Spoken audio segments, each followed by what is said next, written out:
Russia removes commander of Ukraine's invading forces. Will Vernon and Laura Gozzi. Roll. BBC News. President Vladimir Putin has removed Russia's top commander in Ukraine within 3 months of his appointment. What Mr. Putin called a special military operation will now be led by Chief of General Staff Valery Gerasimov. Sergei Surovikin has been replaced by General Gerasimov, who oversaw the recent attacks on Ukraine's energy infrastructure.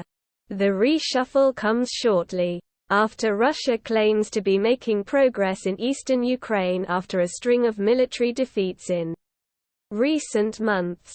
Russia began its invasion of Ukraine on February 24. General Gerasimov has held the position of Russian Chief of General Staff since 2012.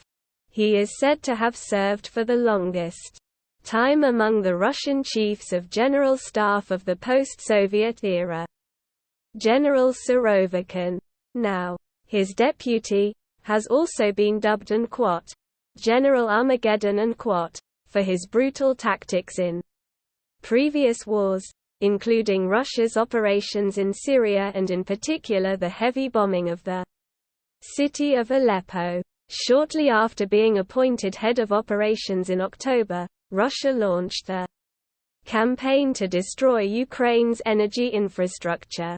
Millions of Ukrainians were without electricity and without tap water for a long time in the winter in Konkan.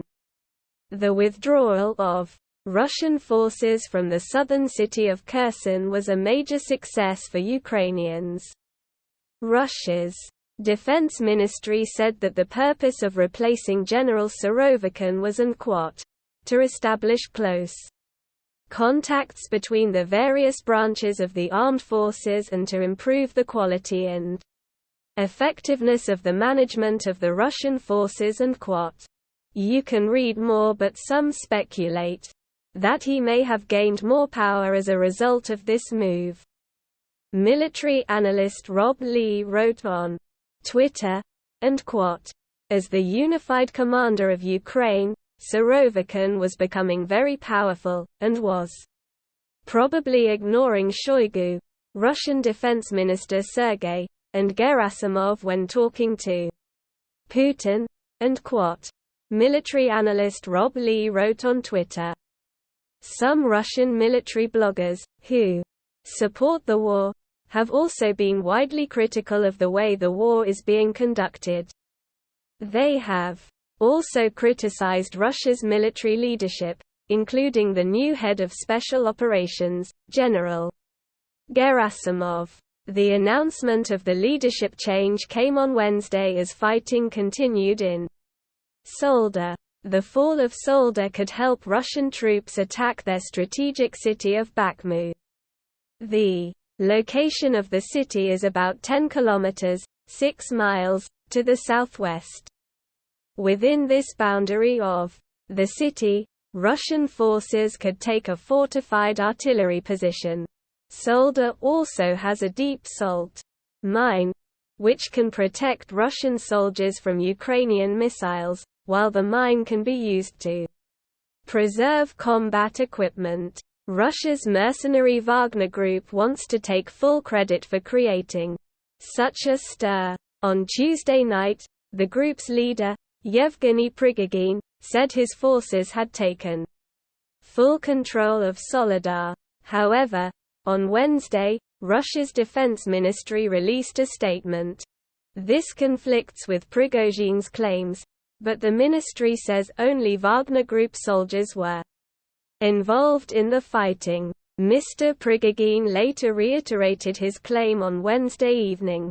In a brief statement on Telegram, he proudly stated that his mercenaries had killed about 500 pro-Ukraine soldiers. He wrote, and "The whole city is covered with the bodies of Ukrainian soldiers." And Ukraine recently made similar comments about the pile of Russian corpses. However, this Information could not be independently confirmed. The US-based Maxa Technologies company released 2 photos of the solder in August and early January, showing the extent of destruction in the recent war. Russia's official interpretations of recent events surrounding Solder point to the division of the country's military leadership, especially as reflected in the differences between the Wagner Group and the Ministry of Defense.